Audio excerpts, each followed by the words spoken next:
ఇద్దరు ఒకవేళ ఇప్పుడు వైఫ్ అండ్ హస్బెండ్ ఇద్దరు సాఫ్ట్వేర్ జాబ్ చేస్తున్నారు అనుకోండి, వాళ్ళిద్దరి మధ్యలో వచ్చే అండర్స్టాండింగ్ ఎలా ఉంటుంది? ఏం లేదు, నష్టాలు ఏముంటది. ఒకటేసారి వంట చేసుకొని ఒకటే డబ్బాలు ఇద్దరు తీసుకొని పోవచ్చు, మంచిగా తిరగచ్చు, మంచిగా పోవచ్చు. కొంతమందికి బెంగళూరులో ఉంటారు, కొంతమంది హైదరాబాద్ లో ఉంటారు, మరి వాళ్ళ పరిస్థితి ఏంటంటారు? కాదమ్మా, సాఫ్ట్వేర్ ఉద్యోగులైనా ఎవరైనా సేమ్ ఫీల్డ్ లో ఉంటే ఏమైతుందంటే వాళ్ళ పరిస్థితులు ఇద్దరు అర్థం చేసుకుంటారు. ఇద్దరు ఉన్నారు అనుకోండి, ఫీల్డ్ ఒకటే రంగంలో ఉన్నారు. ఏ టైంకి వస్తుంది అమ్మాయి, ఏ టైంకి పోతుంది, ఆమెకున్న పరిస్థితులు ఏంది, ఒత్తిడి లేంది, ఆగమనం ఏంది, ఇవన్నీ ఆయనకు అర్థమవుతాయి. ఆ అమ్మాయికి అర్థమవుతుంది, అబ్బాయికి అర్థమవుతుంది. ఈమెమంటది అంటే, నువ్వు వాడితో ఎందుకు పోయినావు, ఈతో ఎందుకు తిరిగినావు, నీ హెచ్ఆర్ తో ఎక్కువసేపు మాట్లాడుతున్నావు, బెంగళూరులో చేసినా హైదరాబాద్ లో చేసినా ఎక్కడ చేసినా సేమ్ ఫీల్డ్ లో ఉన్నాడు అని అంటే వాళ్ళిద్దరికి ఎంతో కొంత అవగాహన అనేది ఉంటది. ఇక ఇద్దరు పరిస్థితులు బాగాలేకపోతే ఏమైతుంది, డైవర్స్ పోతారు, మళ్ళీ మ్యారేజ్ బ్యూరోలో చుట్టూ తిరుగుతారు, మళ్ళీ పెళ్లి చేసుకుంటారు, మళ్ళీ ఏమన్నా మారుతుందా జీవితం అంటే మళ్ళీ అదే సాఫ్ట్వేర్ ఉద్యోగి కావాలనుకుంటారు. ఇద్దరు సాఫ్ట్వేర్ ఉద్యోగులు అయితే కలిగే నష్టాలేంటి, ఉపయోగాలేంటి అనే దాని గురించి తెలుసుకుందాం. సార్, ఇద్దరు ఒకవేళ ఇప్పుడు వైఫ్ అండ్ హస్బెండ్ ఇద్దరు సాఫ్ట్వేర్ జాబ్ చేస్తున్నారు అనుకోండి, వాళ్ళిద్దరి మధ్యలో వచ్చే అండర్స్టాండింగ్ ఎలా ఉంటుంది, అలాగే దాని వల్ల ఉపయోగాలేంటి, నష్టాలేంటి? ఏం లేదు, నష్టాలు ఏముంటది. ఒకటేసారి వంట చేసుకొని ఒకటే డబ్బాలు ఇద్దరు తీసుకొని పోవచ్చు, మంచిగా తిరగచ్చు, మంచిగా పోవచ్చు, అంతే కదా. మోస్ట్లీ సార్, కొంతమందికి బెంగళూరులో ఉంటారు, కొంతమంది హైదరాబాద్ లో ఉంటారు, మరి వాళ్ళ పరిస్థితి ఏంటంటారు? కాదమ్మా, సాఫ్ట్వేర్ ఉద్యోగులైనా ఎవరైనా సేమ్ ఫీల్డ్ లో ఉంటే ఏమైతుందంటే వాళ్ళ పరిస్థితులు ఇద్దరు అర్థం చేసుకుంటారు. ఒకరినొకరు ఏంటి పరిస్థితి అనేది ఇద్దరికి అర్థమవుతుంది. అది ఎవరికి అర్థం చేసుకునే వ్యక్తులు ఉంటే, ఒక ఇద్దరు వ్యక్తులు సాఫ్ట్వేర్ లోనే ఇద్దరు ఉన్నారు అనుకోండి, ఫీల్డ్ ఒకటే రంగంలో ఉన్నారు. ఏ టైంకి వస్తుంది అమ్మాయి, ఏ టైంకి పోతుంది, ఆమెకున్న పరిస్థితులు ఏంది, ఒత్తిడి లేంది, ఆగమనం ఏంది, ఇవన్నీ ఆయనకు అర్థమవుతాయి. ఆ అమ్మాయికి అర్థమవుతుంది, అబ్బాయికి అర్థమవుతుంది. ఇదంతా సాఫీగా జరుగుతూనే ఉంటది, ఇదంతా బాగానే ఉంటది. అది అర్థం చేసుకునే ఇద్దరు వ్యక్తులు ఉంటే అన్ని విధాలుగా వాళ్ళు ఇంత ప్యాకేజ్ ఉంది కాబట్టి ఇంత ప్యాకేజ్ లో ఇంత చేసుకుంటూ పోదాము, ఇంత జమ చేసుకుందాము, ఇంత ఖర్చు పెట్టుకుందాము, ఇవన్నీ లెక్కలు ఉంటాయి. అయితే ఇద్దరు వ్యక్తులు సాఫ్ట్వేర్ ఉద్యోగం ఉండి అదే ఇద్దరు వ్యక్తులు సేమ్, వాళ్ళకి అండర్స్టాండింగ్ లేదు, వాళ్ళకు ఆలోచన అనేది లేదు.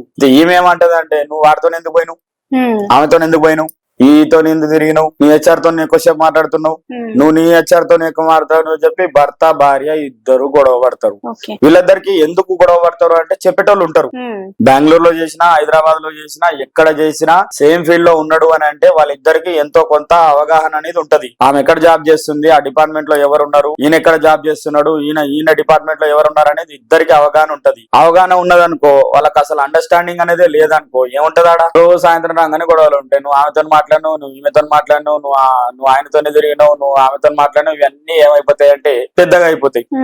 ఏదైనా ఒకటి ఉందమ్మా, ఒక మొబైల్ ఫోన్ అనేది ఉంది, దాన్ని నువ్వు ఆన్ చేసి మంచిగా వాడితే మంచిగా ఉంటది, చెడుగా వాడితే చెడుగా ఉంటది. అట్లనే ఇద్దరు సాఫ్ట్వేర్ ఉద్యోగులు వాళ్ళిద్దరి జీవితాలు బాగుండాలి అనుకుంటే వాళ్ళ ఉద్యోగాలను మంచిగా వాడుకుంటూ ఇద్దరు ఒకే జీవితంలో మనమే ఇద్దరము అని బతుకుతే వాళ్ళ జీవితాలు 100% బాగుంటాయి.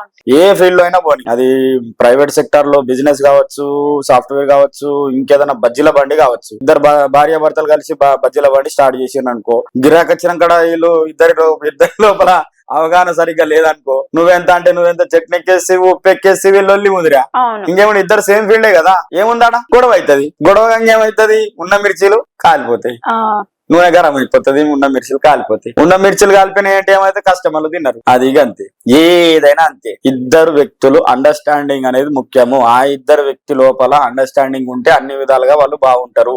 లాభాలైనా నష్టాలైనా వాళ్ళ చేతుల్లోనే ఉన్నాయి. ఇది అర్థం చేసుకొని ఆ ఇద్దరు భార్యాభర్తలు బతకాల తప్ప ఇంకా ఇళ్ళ లాభాలు ఏమున్నాయి, ఇళ్ళ నష్టాలు ఏమున్నాయని ఆలోచించుకుంటూ కూర్చాల్సిన పని లేదు.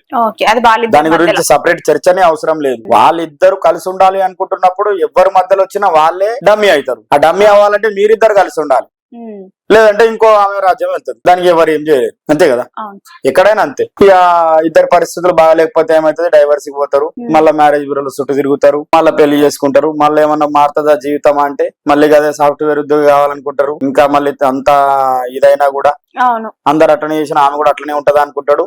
మళ్ళీ అక్కడ అవగాహన లేదనుకో మళ్ళీ కావాలంటే కష్టం కాబట్టి ఇక సచ్చినట్టు బతుకుతాడు బిడ్డ. కాబట్టి ఎవరైనా కావచ్చు, ఏదున్నా అవగాహన అండర్స్టాండింగ్ ఆలోచించి ముందుకెళ్తే 100% ఏ ఫీల్డ్ లో అయినా వాళ్ళ జీవితాలు సక్సెస్ అవుతాయి. సంసారం కూడా అందంగా దిద్దుకుంటారు వాళ్ళు, అందంగా ఉంటది కూడా, సమాజంలో కూడా గౌరవం దక్కుతుంది.